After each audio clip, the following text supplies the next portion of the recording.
Ya, kejadian tersebut karena tindakan dari simpatisan Lukas NMB yang mereka juga masih keluarga dari Lukas NMB.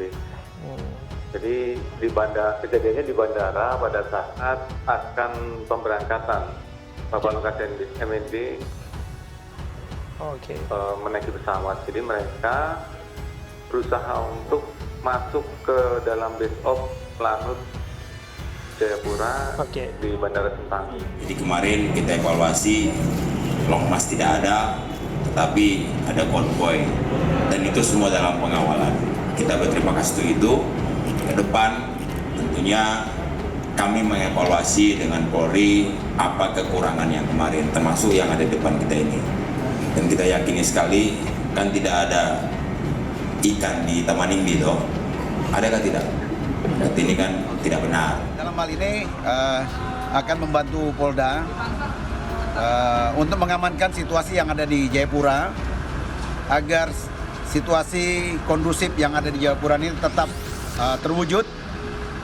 Kami berharap semua masyarakat khususnya pihak-pihak yang merasa tidak nyaman dan merasa terganggu atau terusik dengan ditangkapnya beliau, saya berharap agar sabar. Mari kita sama-sama menunggu proses hukum yang dilakukan. Gubernur Papua Lukas NMB pada siang tadi memang itu amarah dari pendukung maupun simpatisan Gubernur Lukas NMB ini sehingga terjadi kericuhan antara masyarakat pendukung dengan aparat BRIMOB yang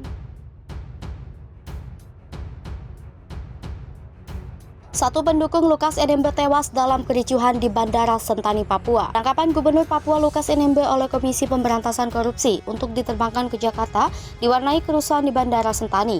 Dikabarkan 1 orang simpatisan Lukas tewas dalam kerusuhan ini. Sebelumnya, sebanyak 4 orang terkena peluru nyasar saat aparat keamanan membubarkan paksa kelompok massa di depan pintu masuk Bandara Udara Sentani, Kabupaten Jayapura, setelah penangkapan tersangka korupsi Lukas NMB oleh KPK. Kepada Kepolisian Resor Jayapura, Ajun Komisaris Besar Polis Federikus Maklaromben di Sentani, Jayapura, Selasa mengatakan keempat korban peluru nyasar itu mengalami luka-luka di bagian paha dan saat ini sudah mendapat perawatan medis di rumah sakit setempat. Menurut Kapolres, dari 4 orang korban tersebut, 3 orang diantaranya merupakan kelompok massa yang melakukan perlawanan terhadap aparat keamanan di depan pintu masuk Bandar Udara Sentani. Sementara itu, 1 korban lainnya merupakan warga yang sedang berada di sebuah toko di sekitar jalan pintu masuk ke Bandar Udara Sentani.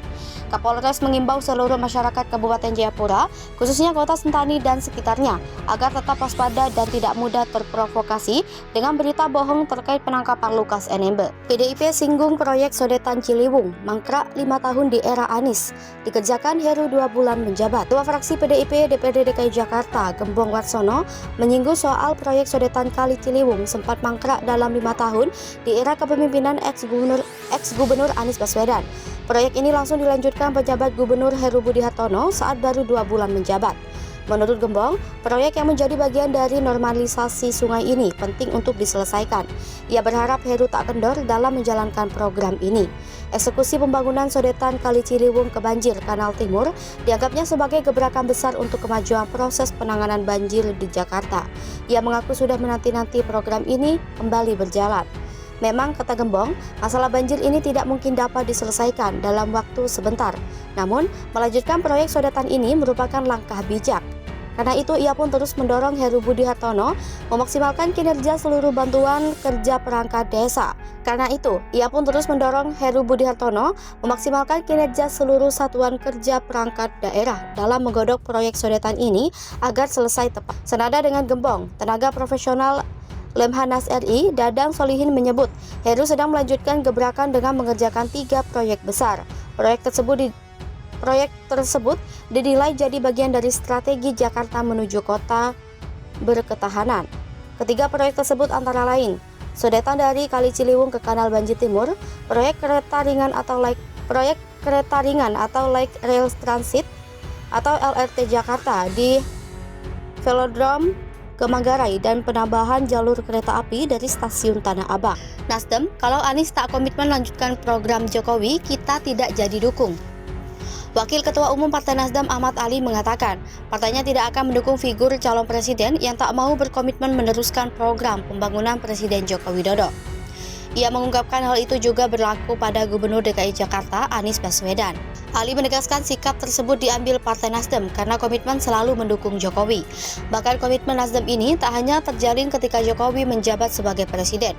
Dia menambahkan, Jokowi tak pernah membatasi siapapun untuk menjadi capres, namun kata Ali, Jokowi berkeinginan agar berbagai proyek pembangunannya tetap dilanjutkan oleh presiden yang akan datang. Ali mengklaim selama ini Partai Nasdem punya tempat khusus di hati Jokowi. Hal itu terlihat dalam berbagai kesempatan Jokowi selaku berusaha hadir memenuhi undangan Partai Nasdem. Diketahui Rapimnas Partai Nasdem menghasilkan 3 nama untuk dicalonkan menjadi capres. Mereka adalah Gubernur DKI Jakarta Anies Baswedan, Gubernur Jawa Tengah Ganjar Pranowo, dan Panglima TNI Jenderal Andika Perkasa. Sementara itu, Partai Nasdem juga sedang melakukan penjajakan koalisi untuk menghadapi pemilihan presiden 2024. Dua partai politik yang tengah intens membangun komunikasi dengan Partai Nasdem adalah Partai Demokrat dan Partai Keadilan Sejahtera. Kuat dugaan jika koalisi terbentuk bakal mengusung Gubernur DKI Jakarta Anies Baswedan dan Ketua Umum Partai Demokrat sebagai capres dan cawapres. Hal itu diungkap setidaknya oleh Koordinator Juru Bicara Partai Demokrat Herzaki Mahendra Putra dan Ketua DPP PKS Mardani Alisera. Herzaki menyampaikan duet Anies AHY sangat memungkinkan karena keduanya dianggap mempresentasikan perubahan dan perbaikan. Narasi yang menjadi semangat Partai Demokrat untuk memilih figur capres-cawapres. Sementara Mardani menyebutkan wacana menduetkan keduanya sudah muncul di kubu PKS tapi belum final. Sebab Anies dan AHY butuh saling melengkapi untuk menarik konstitusi di Jawa.